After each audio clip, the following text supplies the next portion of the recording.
여러분 안녕하십니까? 아주 행복한 안식일입니다. 오늘 찬양대가 이렇게 꽉 차서 아주 힘차게 노래를 불러주는 그 소리를 들으니 하나님께서 영광을 받으실 거란 생각이 듭니다. 여러분 2014년도 신임 직원들이 선출됐는데 신임 직원으로 선출된 모든 분들은 그 12월 둘째 안식일까지 이 사업계획서를 본인 개인적으로 좀 이렇게 구성하시고 할 수 있으면 차라리 이제 직원들하고 만나갖고 같이 준비하신 후에 둘째 안식일 날 우리 재직 수련회 때까지 꼭 예산까지 가능하면 맞춰서 세워서 좀 준비해 주셨으면 감사하겠습니다. 그리고 이제 12월 21일 날 이제 도전 골든벨 로마서 이제 제 생각에 빌립보서까지는 어려울 것 같고요. 1년 동안 저녁 예배 시간에 계속했던 그 로마서를 가지고만 아마 시험을 치게 될 것 같습니다. 지금 아마 제가 들어오기는 굉장히 많은 분들이 이 로마서를 다시 들으면서 다시 듣기 기능을 통해 들으면서 골든벨을 울리겠다는 그 각오를 가지고 준비하는 분들이 꽤 많다는 얘기를 들었습니다.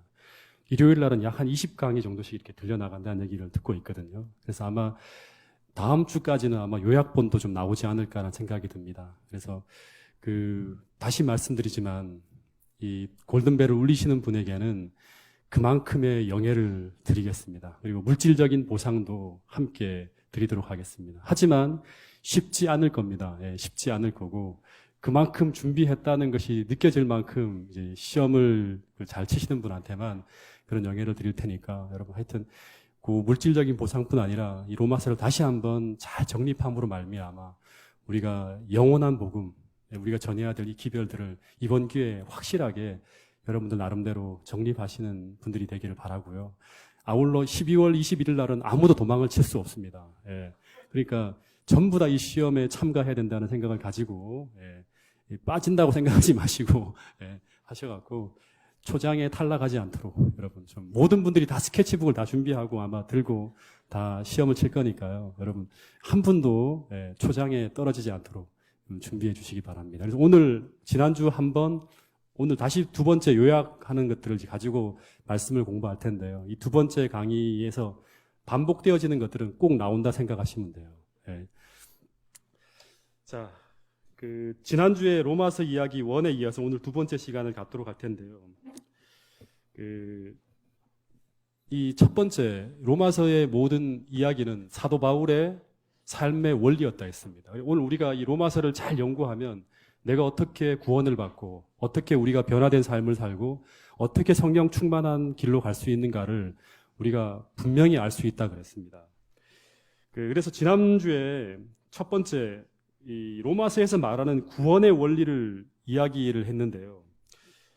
먼저 로마서 1장 6절 7절의 말씀에 의하면 구원에 있어서 굉장히 중요하고 힘 있는 메시지가 등장하는데 이 구원의 시작은 하나님의 부르심에서 시작됐다는 거. 이거는 꼭 기억하셔야 됩니다. 부르심.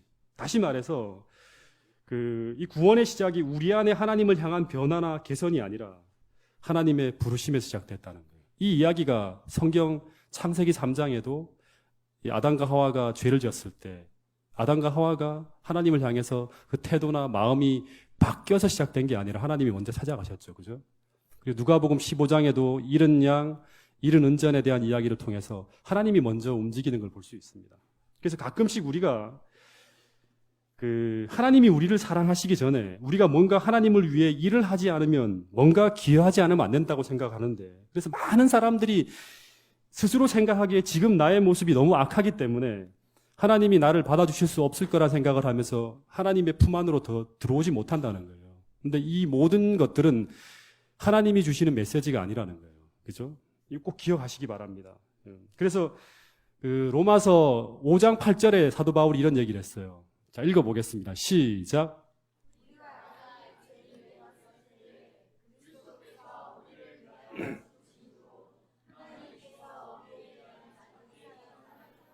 이게 하나님의 부르심이에요. 우리가 아직 죄인 되었을 때 우리의 태도나 마음이 개선되기 전에 하나님께서 그리스도께서 우리를 위해 죽으심으로 하나님의 사랑을 확증하고 이게 우리를 향해 돌아오라는 하나의 부르심으로 우리에게 메아리친다는 거예요.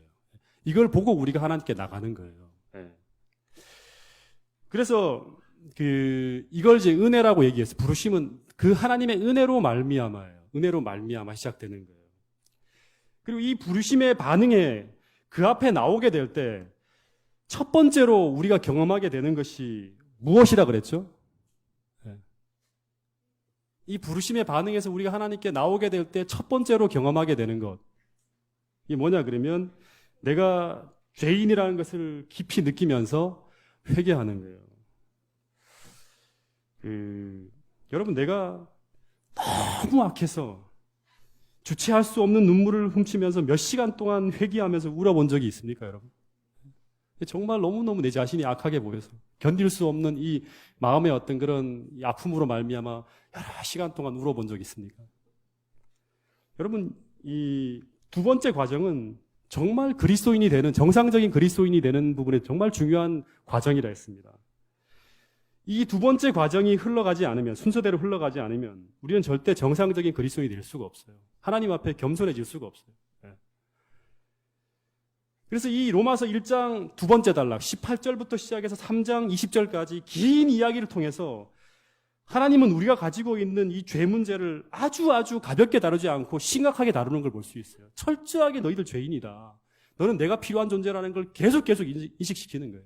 너희 안에는 절대 선한 것이 있을 수 없다는 얘기를 계속 하는 거예요. 그래서 내가 죄인이고 내가 구원받기 위해 그리스도가 필요한 존재라는 것을 인식하는 이런 마음이 우리 마음속에 이 길이 만들어지는 것이 바로 복음이 들어갈 수 있는 길을 닦는 하나의 과정이라고 했습니다. 그래서 예수님이 오시기 전에 반드시 먼저 누가 와야 됐다? 예수님이 오기 전에 누가 와야 했다? 침례 요한이 와야 되는 거예요. 침례 요한의 사명은 그리스도를 위한 들어갈 수 있는, 이스라엘에게 그리스도가 들어갈 수 있는 길을 예비하는데 그건 바로 뭐냐 그러면 죄를 지적하는 거였어요. 그래서 왜냐 그러면 복음이라는 것은 우리 삶의 문제를 해결하기 위한 것이 복음이 1차적인 건 아니에요. 잘 먹고 잘 사는 게 아니라 복음은 죄 문제에 대한 하나님의 해결책이라는 거 기억하셔야 됩니다. 그래서 내가 참으로 죄인이라는 것을 깊이 인식하게 될 때 그때 하나님은 우리에게 구원받을 수 있는 구원의 조건과 방법을 보여주시는데 그것이 바로 로마서 1장 17절에 말하는 또 3장 21절에 말하는 하나님의 의라는 거예요. 복음에는 하나님의 의가 나타나서 이 그리스도거든요. 여기까지가 지난 안식일 말씀드린 로마서 이야기 원입니다. 자, 여기 띄워드린 것들은 다 시험에 나는 겁니다. 참 학교처럼 돼가고 정말 죄송합니다. 어쩔 수가 없어요. 이렇게라도 공부를 시켜야겠습니다. 잠깐 위에 벗고 이제 두 번째 과정을 나가도록 하겠습니다. 이 생략하는 게 많으니까요. 꼭 강의를 들으세요. 강의를 들으시고 제가 큰 것만 이렇게 좀 다루는 거니까요. 여기까지 3장 이야기고요. 로마서 4장에 들어가 보면 이 바울이 구약의 대표 신앙인인 아브라함에 대한 이야기를 통해서 믿음으로 말미암은 의를 주석하는 설교가 나옵니다. 4장에 보면. 근데 유대인들은 믿음의 롤모델, 그리스도인이라 그러면 우리가 예수님을 생각하는 것처럼 구약 당시에는 모든 구약의 백성들이 자기들의 신앙의 표준으로 삼는 존재가 바로 누구냐 그러면 아브라함이었어요. 아브라함. 그래서 유대인들은 모두 다 믿음의 조상인 이 아브라함은 그의 위대한 공로로 하나님의 인정을 받았다고 생각을 했어요. 그래서 아브라함처럼 행해야 된다는 게 모든 유대인들의 마음속에 담겨있는 하나의 이 생각이었어요. 근데 사도 바울은 혁명적으로 로마서 4장에서 심지어 아브라함까지도 건드는 거예요. 이방인에게 주어지는 것과 똑같은 믿음으로 말미암는 칭의를 통해서 다시 말하면 아브라함의 공로와 관계없이 100% 믿음을 통해서 하나님의 은혜로 구원을 받았다고 말하기 시작하는 거예요. 근데 이 당시 유대인들에게는 이 말이 공감이 안 되는 거예요. 받아들일 수가 없는 거예요. 근데 여러분, 우리도 한번 정직하게 한번 생각해 봅시다. 정직하게. 오늘 우리에게도 하나님이 내가 하나님 앞에 한 일이 아무것도 없는데 내가 그분을 믿기만 하면 구원을 주신다는 이 말이, 그분을 받아들이기만 하면 구원을 주신다는 이 말이, 거저 주시는 이 구원이 아무리 논리적으로 맞다고 하더라도 이 말이 쉽게 믿어집니까? 여러분들의 마음속에? 잘 믿어지지 않아요. 안 그렇습니까, 여러분? 왜 반응이 없습니까? 예. 근데 그 이유가 뭘까요? 그 이유는 여러분, 누군가가 공짜로 우리에게 무언가를 준다고 할 때 받는 사람은 그것이 아무리 좋은 것이라 하더라도 내가 그것에 대한 대가를 지불할 능력이 있다고 느낄 때는 그 대가를 지불해야 한다는 부담감이 있습니다. 내가 그 사람에게 아무것도 해준 거 없는데 갑자기 내게 이 자동차 한 대를 탁 준다. 예. 그럼 왜 저 사람이 나에게 저 선물을 주지? 하면서 그 의도를 의심하게 되는 거예요. 여러분, 그래서 이 공짜로 무언가를 주려고 할 때 가장 부담 없이 어떤 음식이나 물품을 받을 수 있는 사람은 누굴까요? 예, 거지예요, 거지. 예. 거지는 무엇을 주어도 아무 부담 없이 척척 잘 받습니다. 왜냐하면 이 거지는 자기에게 주는 그 선물이 대가성이 없다는 것을 확실히 알고 있기 때문에 그렇습니다. 왜냐 그러면 그는 완전 빈털털이기 때문에 그래요. 마찬가지로 여러분, 아직도 내 마음이 이 예수님이 거저주시는 이 구원의 선물을 이 거저주시는 선물로 받지 못하고 무언가 스스로 그 선물에 대한 대가를 지불하려 한다는 마음이 아직도 내게 있다면 그것은 아직도 우리 마음에 무언가 의의를 이룰 수 있다는 믿음이 있기 때문에 그런 거예요. 다시 말하면 아직도 우리는 스스로 내 자신이 파산 상태라는 것을, 이 빈털털이라는 것을 모르고 있기 때문에 그런다는 거예요. 여러분, 그래서 다시 그런 사람 생각이 있다 그러면 다시금 로마서 1장 18절부터 시작해서 3장 21절로 돌아가야 돼요. 거기서 확실하게 내가 내 속에 아무 의도 없다는 것이 사도 바울의 모든 말 하나하나마다 다 공감이 되어질 때 그 다음에 다음 장으로 넘어갈 수 있는 거예요. 여러분, 그래서 예수님이 이 말씀을 천국을 얻게 되는 사람은 어떤 사람이 천국을 얻게 된다? 마태복음 5장에 보면 심령이 가난한 자가 천국을 얻게 된다는 거예요. 다시 말하면 자신이 죄인이고 자신이 스스로의 힘으로는 어떤 의도 행할 수 없는 자라는 것을 정말 전적으로 주님이 필요한 존재라는 걸 느끼는 사람에게 이 값없이 입혀주시는 이 의의 옷이 얼마나 감사한지 모르는 거예요. 그 사람에게. 이 구원이 정말 큰 것이구나. 여러분, 그래서 이 칭의를 그대로 믿을 수 있다는 것은 내 심령이 정말로 처참한 영적 빈곤을 느끼고 있다는 증거예요. 그런 분에게 예수님이 가장 깊숙이 그 마음속으로 들어가는 거예요. 막달라 마리아나 이런 사람들이 전부 다 그런 사람들이었거든요. 예. 여러분, 근데 이 시대의 가장 큰 비극은, 이 라오디게아 교회의 가장 큰 비극은 내가 가난뱅이면서도 내가 처참하게 찢어지게 가난한 거지이면서도 영적으로 부자라고 착각을 하는 거예요. 그래서 그들에게는 이 로마서의 복음이 되지 않는 거예요. 참 큰 비극이죠. 그래서 이 예수님이 우리에게 주시는 이 말씀 다시 한번 기억해야 돼요. 자, 읽어보겠습니다. 시작. 일하는 자에게는 그 삭을 은혜로 여기지 아니하고 빛으로 여기거니와 일을 아니할지라도 경건치 아니한 자를 의롭다 하시는 이를 믿는 자에게는 그의 믿음을 의로 여기신다. 참 이 말씀이 여러분들에게 은혜가 됩니까? 아직도 은혜가 안 되고 있어요. 여러분, 근데 한번 또 이런 생각을 한번 해봅시다. 좀 히터를 조금만 낮춰주세요. 참 제가 좀 힘드네요. 너무 더워서. 여러분, 만약에 구원을 얻는데 내 공로가 보태어졌다고 착각을 한다면 무슨 문제가 생길까요? 하나님이 주시는 이 구원의 선물이 은혜가 아니라 내가 행한 삶의 대가로 여기게 되면 그러면 어떤 문제가 생길까요? 내가 요만큼 했기 때문에 하나님이 내게 복을 주시고 내게 은혜를 주신다.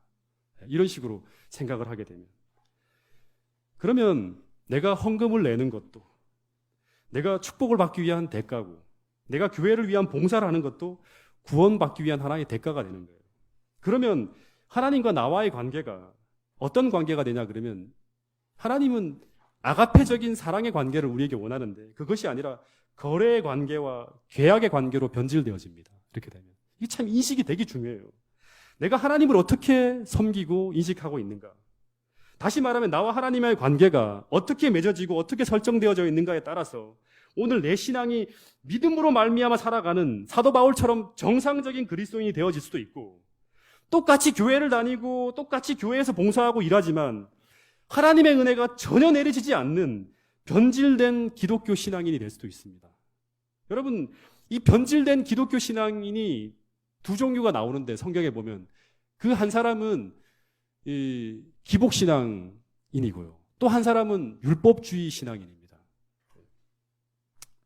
기복주의 신앙, 율법주의 신앙. 여러분, 이 두 신앙인의 공통점이 뭘까요? 율법주의로 흘러가는 신앙인과 기복적인 어떤 신앙관. 기복적인 신앙관은 뭔지 알죠? 예? 내가 헌금을 내고 봉사하고 하는 그 하나님 축복을 받기 위해서 계속 기복적으로 이렇게 옛날에 우리 조상 시대님들이 한 것처럼 똑같이 그렇게 기독교 신앙을 해가는 사람들이에요. 율법주의는 뭡니까?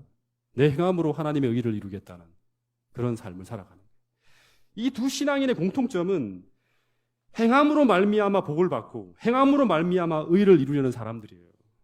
여러분, 이런 삶을 로마서에서는 은혜 아래가 아닌 율법 아래의 삶이라 합니다. 이 은혜 아래가 아닌 율법 아래. 이 로마서의 하나의 키워드예요. 우리는 은혜 아래의 삶을 우리가 추구해야 돼요. 율법 아래의 삶이 아니에요. 이건 관계예요, 관계. 하나님과 내가 어떤 관계 속에 신앙생활을 하고 있는가에 따라서 만들어지는 거예요. 여러분, 이 율법 아래의 삶, 기복적이고 율법주의적인 신앙의 관계 속에서 이루어지는 이 신앙생활에는 쉼이 오지 않습니다.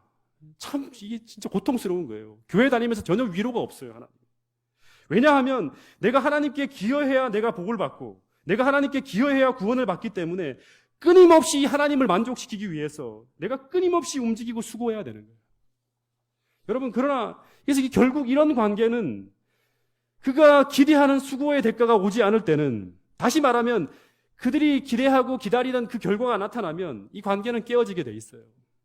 여러분, 오병이어의 기적을 보면서 수많은 군중들이 예수님을 쫓아갔지만 결국 예수님의 십자가를 보고는 다 떠나는 거예요. 내가 기대했던 그 사람이 아니네요. 더 이상 복을 기대할 수 없을 것 같아요. 여러분, 정상적인 그리스도인이 하나님과 맺어지는 관계는 이런 거래와 계약의 관계가 아니라 막달라 마리아처럼 마지막 순간까지 그리스도의 십자가 앞에서까지도 무너지지 않는 그 신앙이 바로 하나님께서 우리에게 바라시는 신앙이라는 거예요. 여러분, 모두 이런 신앙인으로 여러분의 삶과 생각들이 다 바뀌고 은혜 아래의 삶을 추구하는 여러분과 저가 되기를 간절히 바라겠습니다. 옛날 이야기를 보면 주인을 위해 목숨을 던지는 사람은 어떤 물질에 대한 보상이나 계약 관계로 맺어진 사이가 아니었어요. 제가 그 저녁 예배 시간에 이 관우훈장 이야기를 좀 한 기억이 있습니다. 이 관우훈장이 조조에게 잡혔을 때 이 관우가 너무나 탐이 나서 이 관우의 마음을 얻기 위해서 온갖 재물과 선물을 다 해서 이 사람을 자기 사람으로 삼으려고 노력을 해요. 근데 이 관우는 언제나 이 한 주인, 유비에 대한 충성심을 포기하지 않아요. 그래서 이 조조는 이 관우의 인품이 너무나 탐이 나고 이 무공이 또 굉장히 뛰어난 사람이잖아요. 그래서 포기하지 않고 이 관우의 환심을 사기 위해, 관우가 있죠. 우리 교회에 관우가 있습니다. 관우원장이 있습니다. 그래서 이 환심을 사기 위해서, 뭔 소리 잘 모르시는 분이 계시죠. 변관우 형제입니다. 변관우 형제. 환심을 사기 위해서 자기가 가장 아끼다는 것을 다 퍼다주면서 유비를 향한 이 마음을 빼앗으려 합니다. 그냥 안 움직이니까 마지막 카드를 꺼내요. 그게 뭐냐 그러면 바로 자신이 가장 아끼는 선물을 주는 것인데, 보통 말을 타면서 창을 쓰는 이 무장이라면 정말 탐할 만큼 좋은 거예요. 그게 바로 뭐냐 그러면 적토마예요. 적토마를 관우에게 선물로 탁 줘요. 그랬더니 관우가 적토마를 타면서 너무나 좋아해요. 근데 관우의 마음이 적토마에도 흔들리지 않는 거예요. 관우가 이 적토마를 받는 즉시 여전히 유비가 있는 곳을 확인하면 이 적토마를 타고 천리길을 달려가니까요.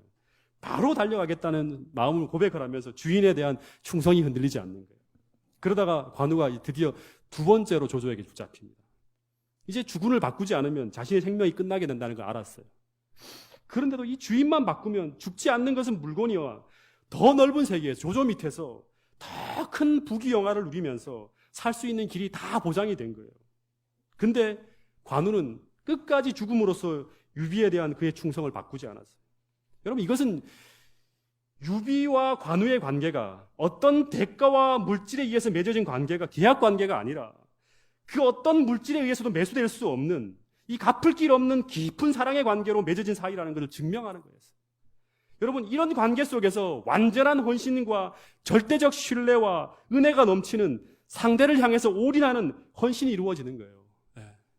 여러분, 주님은 우리와 예수님과의 관계가 이런 갚을 길 없는 사랑의 관계로 그걸 확인하고 그 속에서 주님과 이렇게 맺어지는 관계가 만들어지기를 바라시는 거예요. 이 사람만이 마지막 순간까지 주님을 향한 이 충성을 포기하지 않고 끝까지 그 길을 걸어갈 수 있는 거예요. 여러분, 그래서 바울은 이런 고백을 하는 거예요. 자, 읽어보겠습니다. 시작.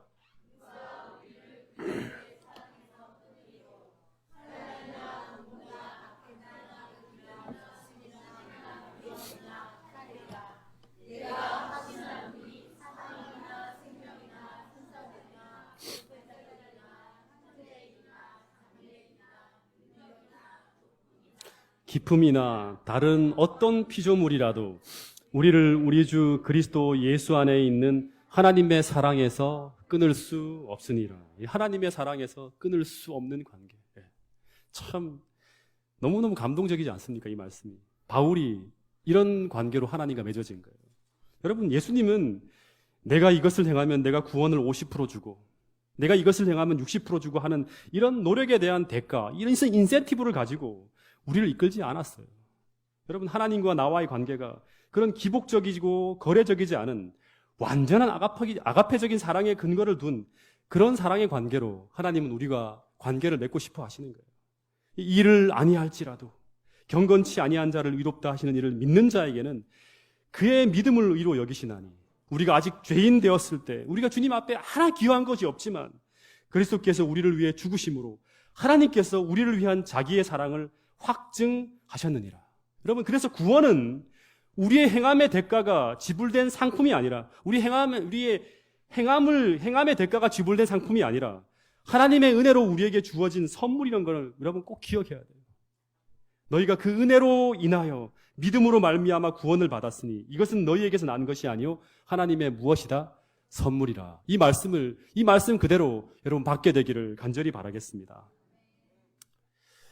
여기까지가 4장 이야기입니다. 뭐 많이 빠졌지만.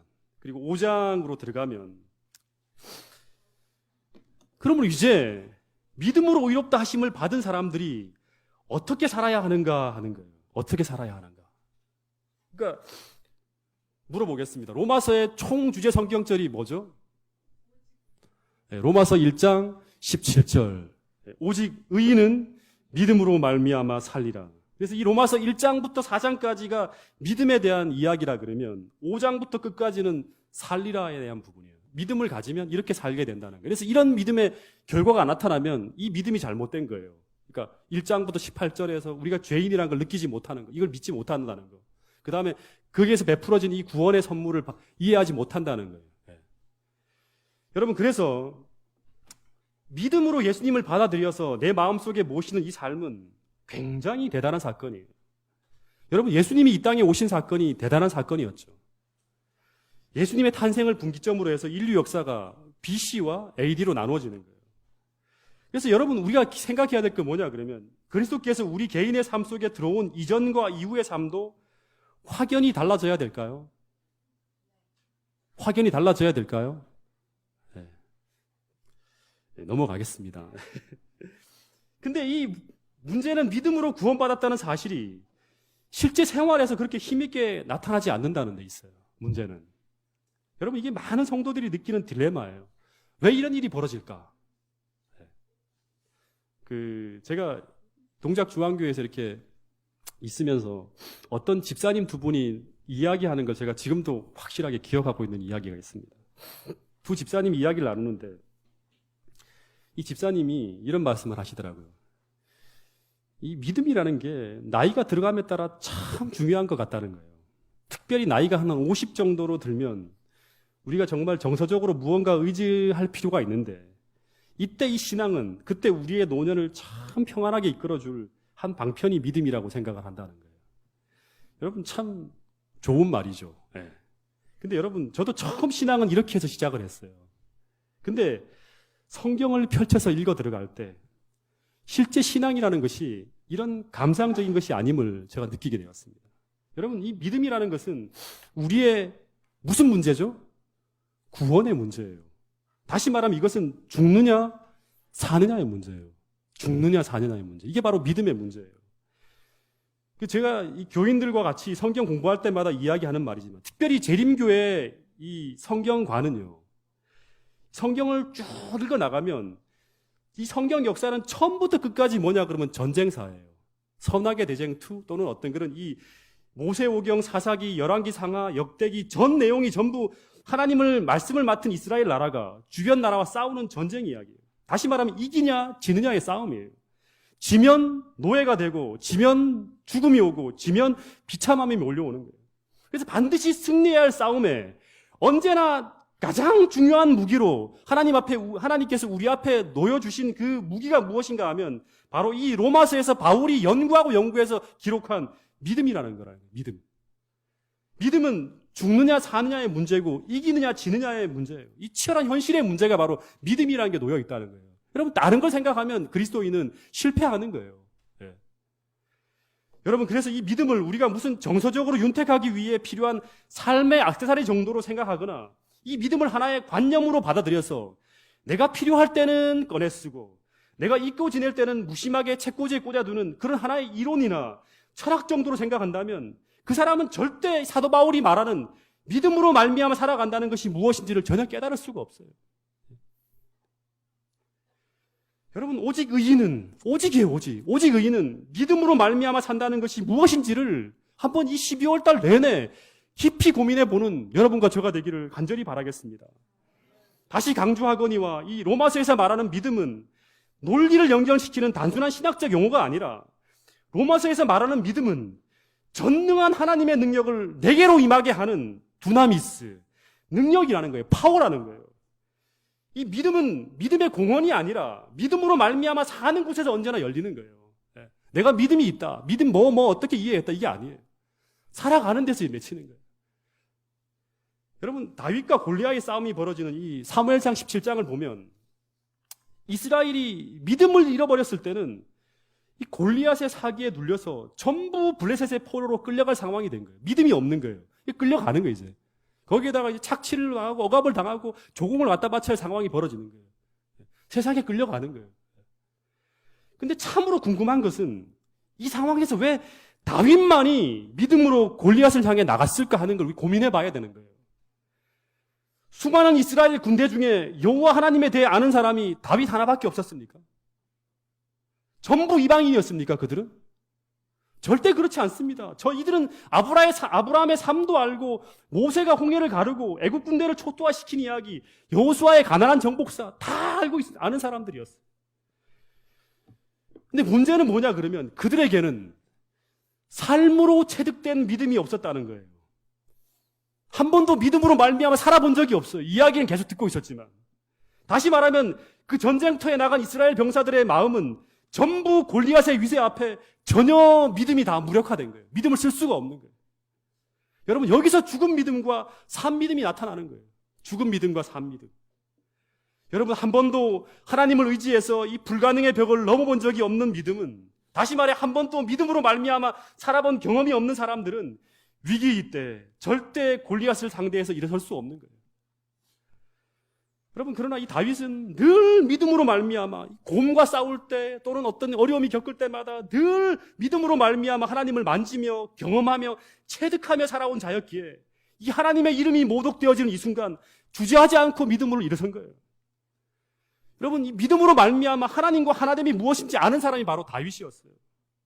여러분, 그래서 이 다윗은 이 하나님이 자신의 삶 속에 살아계신 것과 마찬가지로 동일하게 그가 온 땅으로 이스라엘에 하나님이 계신 것을 알게 하여 주고자 하는 갈망을 가지고 일어났을 때 하나님은 그 믿음 앞에 이 다윗에게 준 이 사도 바울에게 얘기한 것과 똑같은 공식으로 이 골리앗을 쓰러뜨릴 만큼의 어마어마한 능력으로 그에게 역사하면서 그리스도와 함께 살아가는 것이 무엇인지를 보여주는 역사를 펼쳐 보여주는 거예요. 여러분, 이 로마서에서 말하는 우리의 삶을 움직이는 이 다윗이 소유한 것과 같은 이 산 믿음이 있는 곳에서는 믿음의 결과로서 믿음의 열매가 나타나게 되어 있다고 합니다. 여러분, 늘 얘기한 것처럼 제가 갈라디아서를 가르칠 때도 그랬고 로마서를 가르칠 때도 그랬고 빌립보에서도 얘기하는 것처럼 마음을 다해서 여호와를 의뢰하며 여러분의 삶 전체가 범사의 그분을 인정하는 믿음으로 말미암아 살아가는 여러분과 저가 될 수 있기를 간절히 바라겠습니다. 그래서 이 로마서 5장의 말씀을 보면 이 바울은 믿음으로 말미암아 살아가는 자들의 삶에 반드시 이런 열매가 열린다 그럽니다. 오늘 그 열매들이 우리 삶 속에 나타나는지 한번 점검해 보시기를 간절히 바라겠습니다. 첫 번째 열매는 뭐냐 그러면, 자, 같이 읽어보겠습니다. 시작.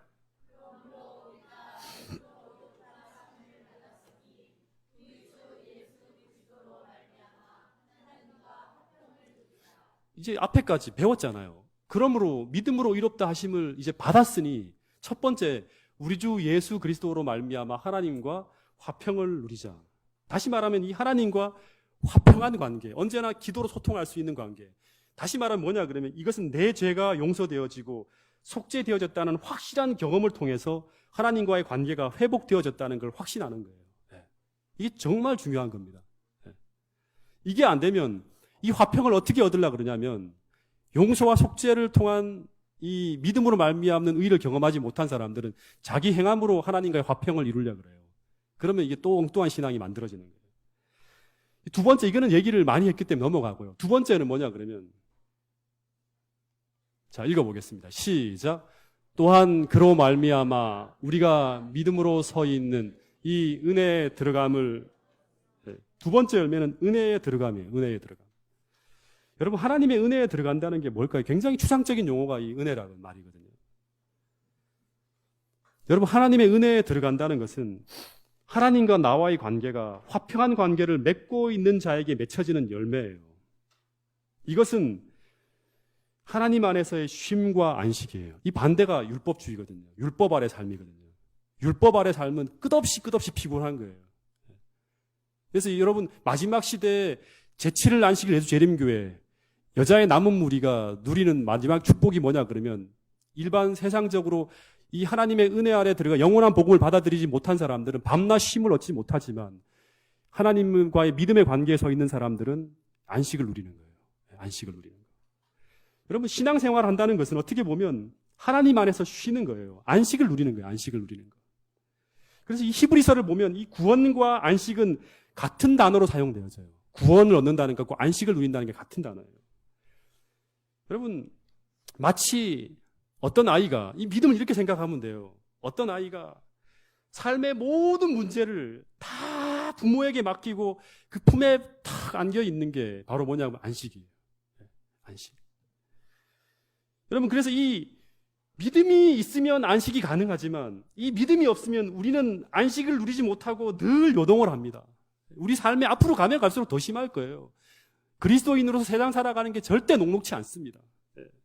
여러분, 미래를 살아가는 데 있어서 가장 우리가 그리스도인으로서 기본적 베이스로 깔아야 될 게 뭐냐 그러면 내게 믿음이 있어야 돼요. 이 믿음이라는 걸 만들어야 돼요. 하나님께 없으면 구해야 돼요. 여러분은 정말 이 하나님의 은혜 안으로 들어감을 입은 자들이 맞습니까? 다시 물어보겠습니다. 여러분, 지금 이 안식일, 이 쉼과 안식이 여러분의 마음에 임하고 있음을 느끼고 계십니까? 네. 여러분, 그렇다면 여러분은 지금 믿음으로 말미암아 사는 자들이에요.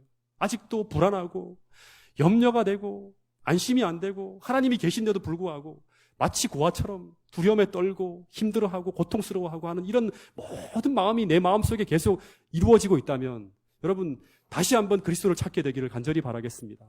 예, 수고하고 무거운 짐진 자들아, 다 내게로 오라. 내가 너희를 어떻게 하리라? 쉬게 해주신다는 거예요.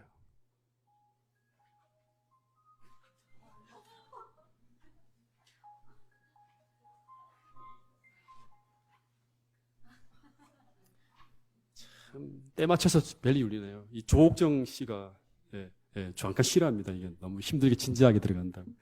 우리 형수가 지금 예배가 끝나고 지금 일로 오고 있는 중인가 봅니다.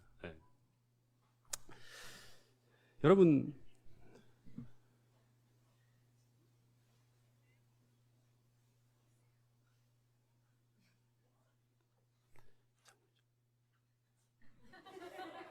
절대 두 번 다시 이러지 않도록 하겠습니다. 죄송합니다. 네.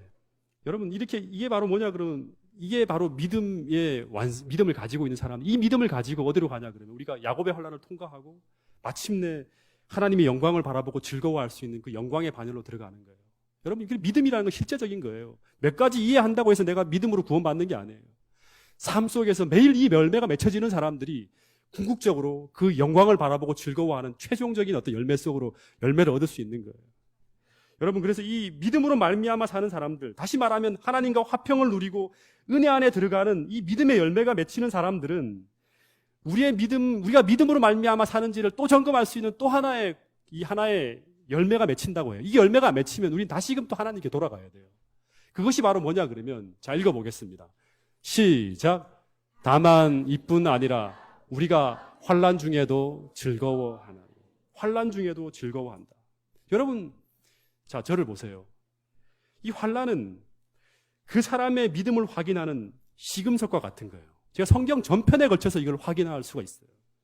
성경을 보면 하나님은 모든 믿음의 사람은 모든 사람들을 다 하나님께서 이 고난과 어려움 속으로 다 지나가게 하신다. 그리고 이 모든 사람의 믿음을, 하나님 모든 사람의 믿음을 이 시련과 시험을 통해서 입증한다 그러셨어요. 여러분, 그래서 야곱의 환난도 최종적으로 보면 하나님의 백성의 믿음을 시험하는 거예요. 정말 너희들이 이 사도 바울과 같은 그런 확실한 믿음을 가지고 있는지를 점검하는 것이 바로 뭐냐 그러면 마지막에 우리가 지나가야 될 야곱의 환난이에요. 그래서 이 믿음이 있는 자는 환난 중에 즐거워하지만 믿음이 없는 자는 환난 중에 불평하고 절망하며 무너지는 거예요. 결국에는. 여러분, 이게 이스라엘 백성들이 광야에서의 모습이었고, 이것은 결국 그들이 하나님을 신뢰하지 못하고 믿음이 없었음을 증명하는 것이었고, 그 결과 그들이 바로 가나안으로 들어가지 못하게 되는 신앙의 실패로 결과를 낳는 거예요. 믿음이 없으면 가나안에 못 가는 거예요. 믿음이 있는 자가 하늘 가나안도 가고 이 땅에서 가나안도 간다는 걸 보여주는 거예요. 여러분, 그래서 고난이 없는 가운데 나타나는 신앙은, 그 사람의 고백은 아직 검증된 것이 아니에요. 고난이 없는 가운데서 우리에게 나타나고 고백되어지는 모든 말들은 아직 검증된 것이 아니에요. 여러분, 그래서 제가 오늘 동작중앙교회 여러 성도들의 가정 속에 어려움이 있는 것을 제가 압니다.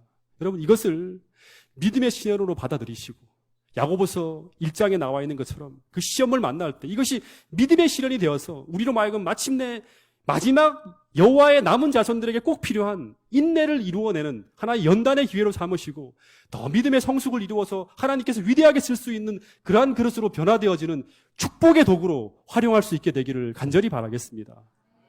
여러분, 오직 의인은 무엇으로 산다? 믿음으로 산다는 거예요. 예, 믿음으로 맞서야 되는 거예요. 예, 하나님께서 계시다는 것을 믿고 골리앗을 쓰러뜨리고 나가야 되는 거예요. 그다음 마지막으로 한 5분 정도만 더 시간을 쓰겠습니다. 제가 로마서 가운데 참 중요하게 생각하는 성경절이 나오는데 그것이 바로 로마서 5장 5절이에요. 네. 자, 읽어보겠습니다. 시작.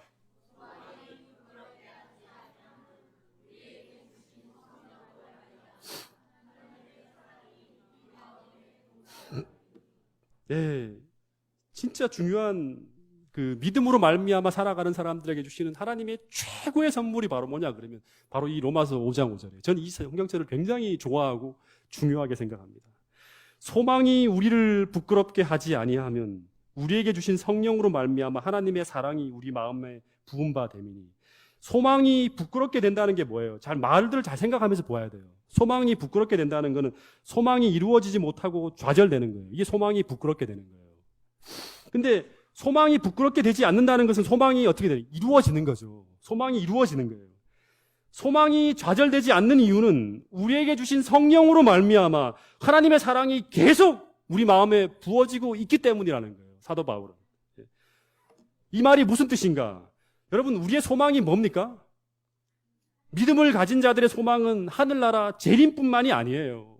재림뿐만이 아니에요. 하나님의 뜻이, 하나님의 약속이 우리에게 약속대로 이루어지는 거예요. 이 땅에서도. 이루어지는 게 바로 뭐냐? 그럼 우리 믿음을 가진 자들의 소망이에요. 그것을 확인해야지만 천국이 있다는 것도 내가 들어갈 수 있다는 것도 확인할 수 있는 거 아니에요. 그래서 하나님의 약속이 우리 삶에 이루어지기 위해서 우리에게 필요한 것은 기다려야 돼요. 근데 본문을 보면 그 기다릴 수 있도록 계속 도와주는 게 바로 뭐냐? 그러면 성령이 부어지는 거라는 거예요. 여러분, 맞습니까? 네. 성령을 통해서 하나님의 사랑이 계속 우리에게 부어질 때 우리는 환난 중에도 인내할 수 있고 기다리고 기다려서 마침내 아브라함처럼 하나님의 우리 삶에 하나님이 바라시는 그 소망이 이루어지는 것, 그 열매를 보게 되는 거예요. 이삭처럼. 이삭을 얻게 되는 거예요. 기다렸잖아요, 계속. 여러분, 그래서 이 믿음이 커지기 위해서는 우리의 믿음을 키워야 되거든요. 믿음이 커지기 위해서는 반드시 뭐가 부어져야 되냐 그러면 성령이 부어져야 되는 거예요. 예. 여러분, 그래서 이 믿음이 커진다는 것은 하나님을 사랑하는 마음이 커진다는 것이고, 그것은 곧 성령이 계속 내 마음에 강하게 부어진다는 거예요. 여러분, 하나님께 대한 이 믿음과 사랑은 묶여져 있는 거예요. 정비례 관계예요. 믿음, 사랑 같이 가요, 이거. 여러분, 근데 이 믿음과 사랑을 계속 더 크게 자라가게 하는 것이 무엇이다? 바로 성령이라는 거예요. 믿음과 사랑을 계속 더 크게 자라가게 만드는 게 바로 성령이에요. 우리가 성령을 받지 못하면 결국 우리는 믿음이 성장하지 못해요. 그러면 결국 최종적으로 우리에게 부어지는 그 늦은 비 성령도 경험할 수가 없는 거예요. 여러분, 그래서 우리가 1차적으로 꼭 기억해야 할 것은 성령이 부어진다는 것이 무슨 능력이 임하는 것보다 먼저 1차적으로는 하나님의 사랑이 우리 마음에 부어지는 것이라는 것을 우리가 잊지 말아야 하는 거예요. 하나님의 사랑이 우리 마음에 부어지는, 이게 로마서 5장 5절에 우리에게 말하는 거예요. 그래서 이 성령이 임하지 않는 사람들의 모습을 보면 그 표정, 말투, 태도엔 하나님의 사랑의 온기가 잘 느껴지지 않습니다. 왜냐하면 성령이 계속 그의 마음에 부어지지 않고 있어서 성령의 마음이 계속 그 마음에 들어오지 않기 때문에 표정, 행동, 말씨 이 모든 것들이 이게 잘 느껴지지 않아요. 하나님의 사랑의 온기가. 메말라 있고 까다롭고 관용적이지 않고 이기적이고 무정해요. 여러분, 이게 바로 뭐냐 그러면 교회를 오래 다녔지만 하나님의 사랑을 전혀 느끼지 않고 교회를 다니는 바리새인들의 모습이었어요. 여러분, 그래서 이 성령을 계속 받는다는 것은 품성 변화도 같이 오는 거예요. 품성 변화. 여러분, 이 성령이 우리 마음에 부어지면서 우리가 하나님의 어떤 사랑을 보게 될까요? 어떤 사랑을? 갈라디아서 4장 6절에 보면 이 사랑을 보게 된대요. 여러분, 이 두 가지를 꼭 마음속에 담아가시길 간절히 바라겠습니다. 시작.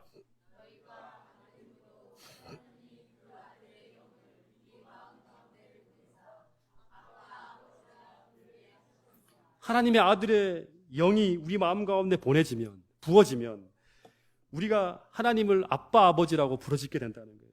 여러분, 정말 교리나 설교나 이야기만이 아니라 정말 하나님을 내가 육신으로 보는 이 아버지보다 더 가깝고 더 친밀한 아버지로 볼 수 있게 만들어주는 것은 여러분 계속 성경을 읽는다고 되는 게 아니에요. 이 성경을 읽을 때마다 하나님의 성령이 내 마음속에 부어지게 될 때 가능한 것이라고 말하고 있는 거예요. 여러분, 이 사랑을 성령을 통해서 꼭 확인하게 될 수 있는 여러분과 저가 되기를 간절히 바라겠습니다. 그런 사람만이 믿음으로 말미암아 살 수 있는 거예요. 또 하나 로마서 5장에 보면 이 성령으로 말미암아 하나님의 사랑이 우리 마음에 부어지면 이 로마서 5장 5절부터 11절에 보면 어떤 사랑을 볼 수 있냐 그러면 십자가의 사랑을 볼 수 있대요. 이걸 다 생략을 하고 이 십자가의 사랑을 우리가 봐야 돼요. 아버지처럼 가깝게 느껴지는 이 사랑, 또 하나는 십자가 사랑이에요. 이 두 사랑이 우리를 붙들고 가면서 계속 믿음을 키워내는 거예요. 여러분, 이 십자가의 사랑을 그냥 말고 제 설교로만 듣고 이론적으로 이해하는 것이 아니라 성령을 통해서 하나님의 사랑을 이해하게 될 때 우리는 나 하나 때문에 온 하늘을 희생시키는 그 놀라운 하나님의 이 완전한 사랑으로 말미암아 우리 굳은 마음에 깊은 회개가 이루어지게 만들어준대요. 그러니까 이 십자가 사랑을 못 보면 성소에서도 그렇고 유월절에서도 마찬가지예요. 이 하나님 보좌 앞으로의 전진이 불가능합니다. 이 십자가의 큰 사랑을 우리가 보게 될 때, 그 완전한 사랑이 우리의 마음을 지배하게 될 때 우리의 마음엔 두려움이 사라지고 하나님의 뜻대로 살고자 하는 이 믿음이 불타오르는 거예요. 관우처럼 유비를 향한 오직 한 가지의 사랑, 사도 바울이 말했던 그 고백과 같은 그 믿음이 만들어지는 겁니다.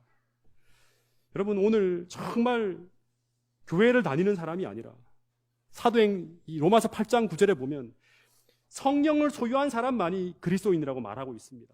성령을 소유한 사람은 무엇을 볼 수 있는 사람이다? 하나님의 사랑을 보는 사람이라 그럽니다. 여러분, 오늘 우리 모두가 그냥 교회를 다니고 그냥 하나님의 은혜를 못 느끼고 계속 다 왔다 갔다 하는 것이 아니라 반드시 이 12월 한 달만큼은 복음으로 말미암아 로마서를 진짜 파고들어서 이 십자가의 사랑과 하나님의 사랑을 완전히 이해하고 내가 어떻게 구원받은 사람인지를 확신하는 가운데 완전한 복음 속에서 여러분의 삶의 이런 모든 기반들과 계획들을 놓을 수 있는 여러분과 저가 되기를 간절히 바라면서 오늘 말씀을 줄이도록 하겠습니다. 하늘에 계신 우리 아버지 하나님, 정말 아직도 우리는 희미하게 밖에 이해를 하지 못하고 있습니다.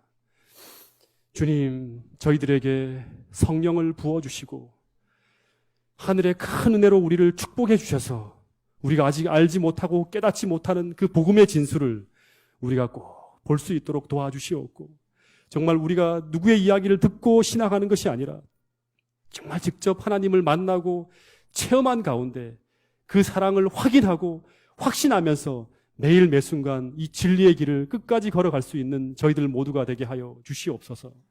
2014년도 이 교회에 성령이 풍성히 부어지기를 원합니다. 우리의 삶 속에 하나님이 원하시는 바대로의 신앙적 열매가 맺혀지기를 원합니다. 어떠한 시련과 어려움 속에서도 우리가 흔들리지 않고 환난 중에도 즐거워할 수 있는 참 믿음으로 말미암아 살아가는 모든 사람들이 이 동작중앙교회에서 태어날 수 있게 되기를 간절히 바랍니다. 주님, 이 교회를 축복해 주시고 12월 한 달 내내 우리가 말씀을 펼칠 때마다 깊은 이해 속으로 우리를 인도하여 주셔서 이 교회가 말씀이 풍성한 교회가 될 수 있도록 축복하여 주시옵기를 예수님 이름으로 기도드렸습니다. 아멘.